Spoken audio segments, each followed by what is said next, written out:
Hola, ¿cómo están? Muchas bendiciones para todos ahí. Bueno, vamos a comenzar con este estudio.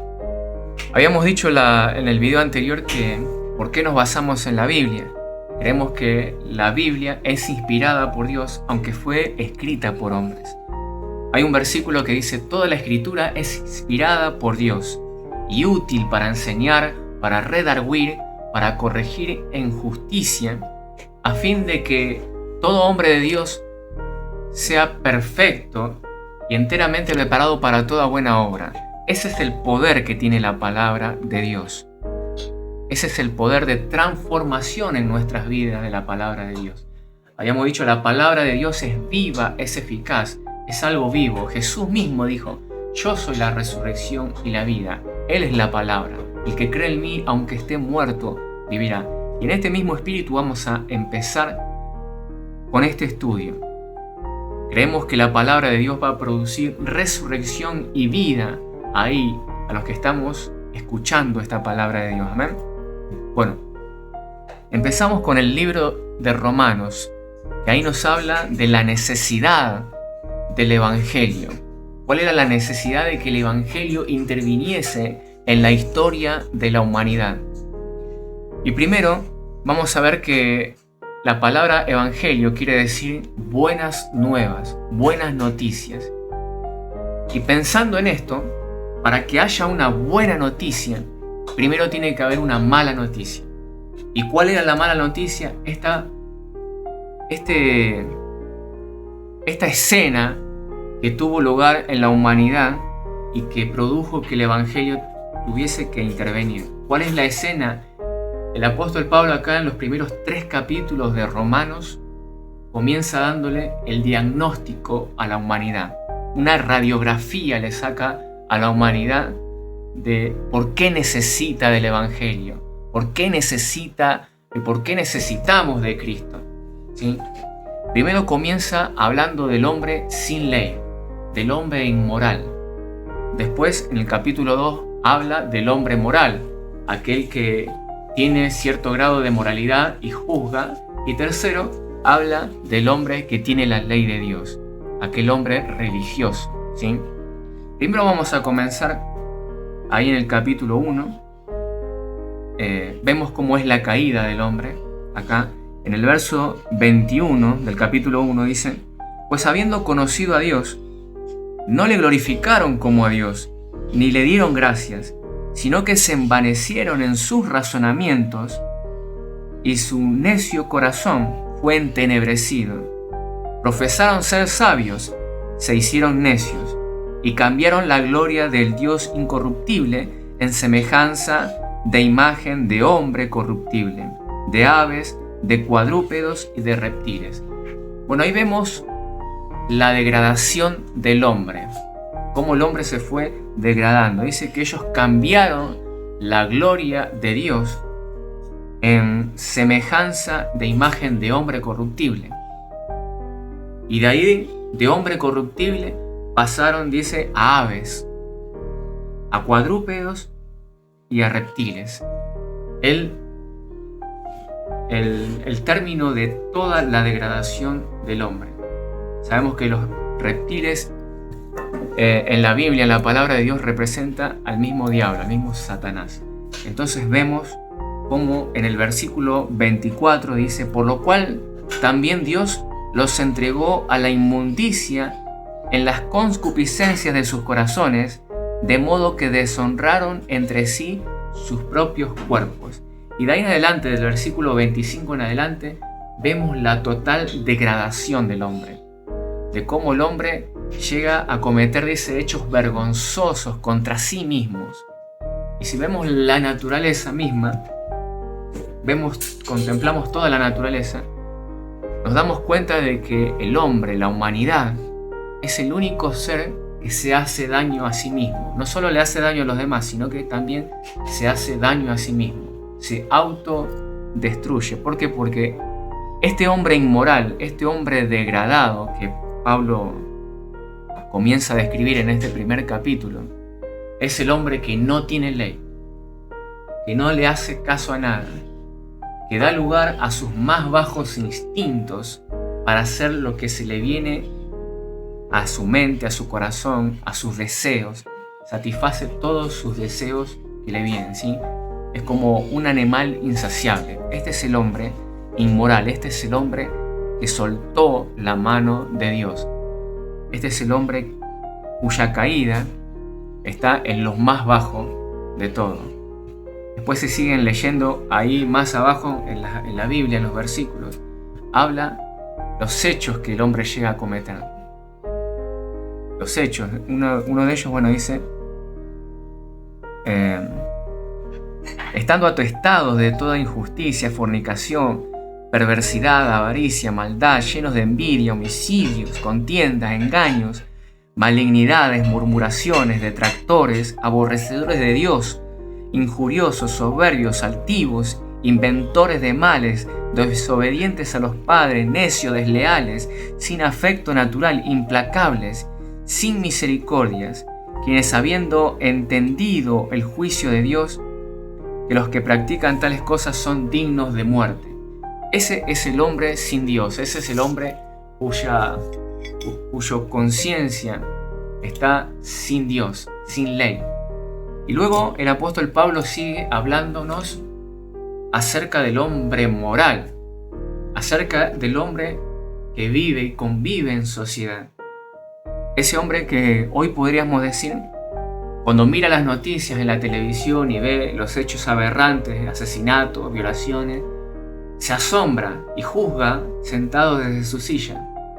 Pero el apóstol Pablo acá lo pone en el mismo lugar, porque dice: tú que juzgas a los demás, tú que juzgas a aquel que se porta mal, aquel que está haciendo cosas mal, tú haces lo mismo. Entonces acá nos enseña, como la enseñanza que también dijo Jesús, que el que mira a una mujer para codiciarla, ya codició en su corazón.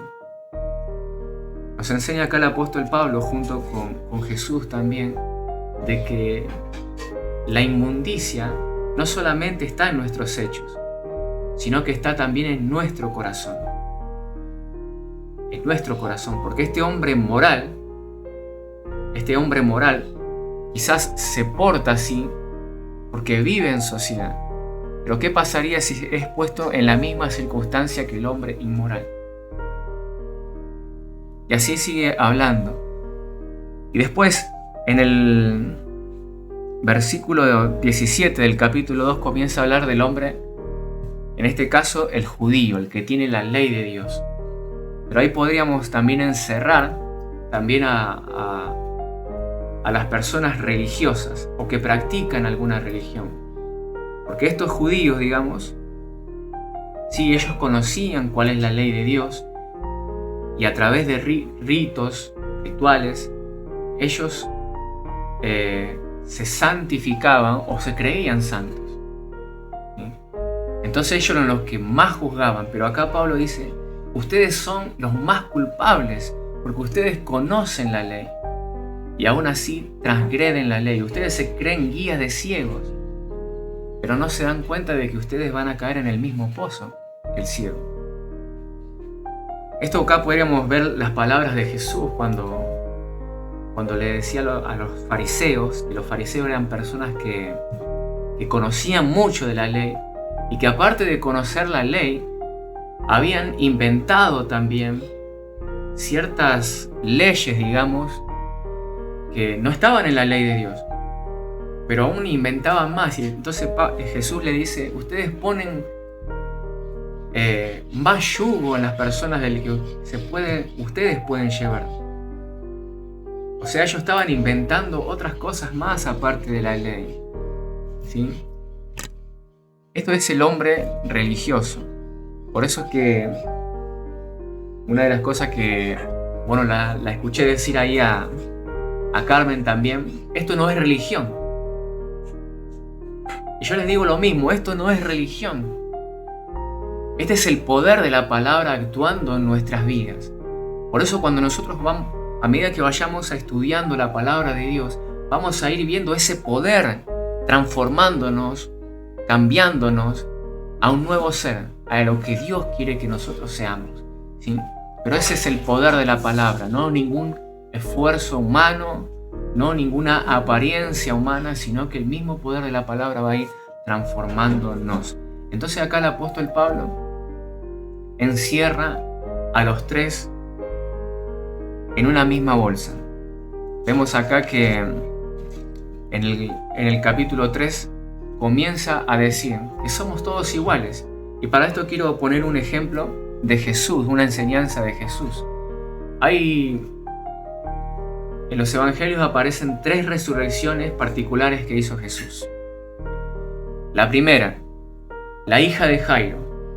La segunda, el hijo de la viuda de Naín. Y la tercera, Lázaro. La primera, vamos a ver. Acá hay tres resurrecciones, ¿sí?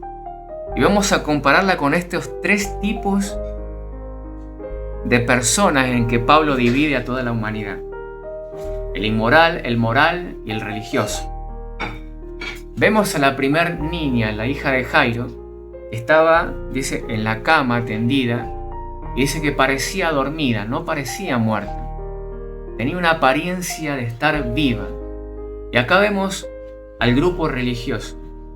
Tiene la apariencia, parece, vos lo ves y aparentan tener santidad por todos los ritos, por todo lo que saben. Pero la condición es que están muertos. Eso es lo que dice Pablo. Vemos al segundo ejemplo, el hijo de la viuda de Naín. Vemos que ya estaba camino al sepulcro, camino al entierro. Ya iban, digamos, en esa procesión que los llevaban a enterrar. Jesús va, toca el féretro y lo resucita. ¿Qué vemos acá? Al hombre moral. Vemos que ya estaba muerto igual, pero ya iba camino al sepulcro, ¿sí? Y acá te vas a dar cuenta de lo que estoy explicando en el último ejemplo. Lázaro. Dice que hacía 4 días que ya estaba muerto Lázaro. Y una de las cosas que le dice Marta, la hermana de Lázaro, a Jesús, cuando Jesús llega: ¿y qué vas a hacer ahora? Él ya hiede, dice. ¿Cómo vamos a sacar la piedra si ya larga olor? Nadie quería estar delante de un cuerpo que ya la muerte, digamos, ya había empezado a hacer su trabajo. Ya había empezado a pudrirse el cuerpo. Hiede ya, es de 4 días, ya está largando olor. Ni siquiera la hermana quería estar al lado de ese cuerpo muerto. Entonces Jesús le dijo ahí: yo soy la resurrección y la vida. El que cree en mí, aunque esté muerto, vivirá. ¿Y qué vemos en esta enseñanza? Acá ya vemos los signos de la muerte haciendo su trabajo. Olor, nadie se quiere acercar a un cuerpo podrido, con olor a osamenta. ¿Por qué? Porque nadie, y ahí cabemos ese grupo del hombre inmoral. Todos lo juzgamos, nadie queremos acercarnos a esa persona. Nadie que somos moralmente buenos queremos acercarnos. ¿Por qué? Porque la muerte ya se está dejando notar su trabajo. Nadie quiere estar ahí. Pero vemos que una particularidad en todo esto, que todos están en la misma condición. ¿Cuál es la condición? Muertos. El apóstol Pablo en Efesios capítulo 2 dice que todos antes nosotros estábamos muertos en nuestros delitos y pecados, pero que Dios nos dio vida juntamente con Cristo. Esto es lo que quiere explicar acá el apóstol Pablo. Sin Cristo no existe el bueno y no existe el malo, porque la vara que pone la ley de Dios, la santidad, la justicia de Dios, es muy alta. Y el que no la transgrede cometiendo hechos, la transgrede en su corazón. Siempre hay una transgresión del humano. Es por eso que acá Pablo dice: todos, absolutamente todos están en el mismo lugar y en la misma condición. En el capítulo 3, verso 9, el apóstol Pablo da el diagnóstico final del hombre. Dice: ¿qué pues? ¿Somos nosotros mejores que ellos? En ninguna manera. Pues ya hemos acusado a judíos, a gentiles, que todos están bajo pecado. Versículo 10. Como está escrito, no hay justo ni aun uno. No hay quien entienda. No hay quien busque a Dios. Todos se desviaron, a una se hicieron inútiles. No hay quien haga lo bueno. No hay ni siquiera uno. Sepulcro abierto es su garganta. Con su lengua engaña. Veneno de áspides hay debajo de sus labios. Su boca está llena de maldición y de amargura.